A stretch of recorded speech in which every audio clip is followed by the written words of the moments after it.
Presiden Prabowo Subianto mengungkapkan niat besarnya di balik rencana memotong anggaran hingga 50% untuk perjalanan dinas luar negeri para pejabat sebagai bentuk efisiensi penggunaan anggaran negara. Selamat malam pemirsa. Niat dari Presiden Prabowo Subianto itu tadi tentunya akan menjadi sajian utama pembahasan kita di Apa Kabar Indonesia Malam hari ini. Selain itu juga sejumlah informasi lain tentu telah kami siapkan untuk menemani Anda. Bersama saya Ken Ane, inilah Apa Kabar Indonesia Malam selengkapnya. Diduga korsleting arus pendek listrik, 3 rumah dan 8 bedeng atau kontrakan di kawasan padat penduduk hangus terbakar. Kebakaran hebat terjadi di Jalan Bakti, Kelurahan Sidomulyo Timur, Kecamatan Marpoyan Damai, Kota Pekanbaru pada Kamis malam. Bencana hidrometeorologi yang menimpa Kabupaten Sukabumi memutuskan akses menuju 32 kecamatan. 8 titik tidak bisa dilalui. Sementara itu, siang tadi, Wakil Presiden Gibran Rakabuming Raka meninjau daerah bencana alam di Kabupaten Sukabumi, Jawa Barat. Dalam kunjungan tersebut, Wapres meminta upaya percepatan dalam penanganan bencana. Bagaimana kondisi terkini pemirsa di lokasi bencana? Kami ajak Anda bergabung dengan rekan kami Rizky.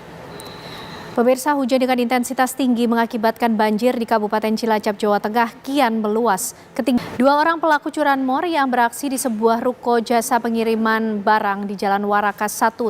Sebuah truk bermuatan kayu terguling di jalur Pantura, Kota Pasuruan, Jawa Timur.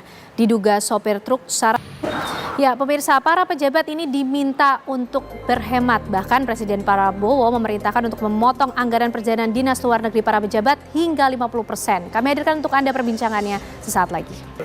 Ya, pemirsa, instruksi Presiden Prabowo Subianto ini sudah jelas mengungkapkan niat besarnya di balik rencana memotong anggaran perjalanan dinas luar negeri untuk para pejabat tidak main-main sampai 50%. Lalu bagaimana kira-kira kesiapan dari kementerian dan juga para pejabat lain menyikapi instruksi dari Presiden ini? Kami ajak Anda untuk bisa mendiskusikan hal ini tentunya bersama dengan para narasumber yang sudah hadir malam hari ini di Apa Kabar Indonesia Malam. Ada Kang Ujang Komarudi dari Kantor Komunikasi Kepresidenan. Kang Ujang, apa kabar? Alhamdulillah. Terima kasih atas waktunya, tapi yang kami juga ingin tahu Pak, bagaimana kemudian kesiapan dari masing-masing kementerian, utamanya mungkin dari Kementerian Transmigrasi sendiri untuk bisa merespon apa yang menjadi instruksi dari Presiden Prabowo Subianto ini? Instruksi dari Bapak. Masuk juga memotong anggaran sampai 50%, di mana nih kementerian juga harus beradaptasi cepat dengan instruksi ini. Kira-kira efek seperti apa yang kemudian bisa ditimbulkan? Tapi ditahan dulu, Pak Wisnu. Gimana nih Presiden Prabowo Subianto ini meminta untuk semuanya berhemat dulu, puasa 5 tahun. Tadi lebih baik anggarannya untuk bikin bendungan, irigasi, untuk kemudian anak-anak sekolah. Bagaimana Pak Wisnu melihat mengenai kebijakan ini? Presiden Prabowo Subianto, Pak Viva Yoga, kalau bicara soal kementerian, ini kan tidak hanya di tingkat pusat Pak, tapi sampai ke level paling bawah di daerah. Sedangkan ketika kemudian kementerian diminta untuk menghemat anggaran sampai 50%, di mana di daerah ini mungkin mereka juga berpikir bagaimana menggerakkan perekonomian di daerah, karena pasti ada juga ya. Ya, usai ramai atas aksinya di media sosial pemirsa, Gus Miftah ini menyampaikan pengunduran dirinya dari utusan khusus Presiden. Dan berikut kami hadirkan informasinya untuk Anda. Partai Demokrasi Indonesia Perjuangan atau PDIP menegaskan Presiden ke-7 RI Joko Widodo dan keluarganya bukan lagi bagian dari Partai Banteng. Hasto menilai praktik-praktik politik yang dijalankan oleh Jokowi dan keluarganya sudah tidak sejalan dengan cita-cita partai yang telah lama diperjuangkan. Menanggapi pernyataan itu, Joko Widodo menyebutkan partai perorangan hingga 4 kali. Namun Jokowi tidak menjelaskan maksud dari partai perorangan itu. Lantas, apa makna partai perorangan yang disebut oleh Jokowi? Korban kekerasan seksual dengan tersangka disabilitas IWS alias Agus terus bertambah.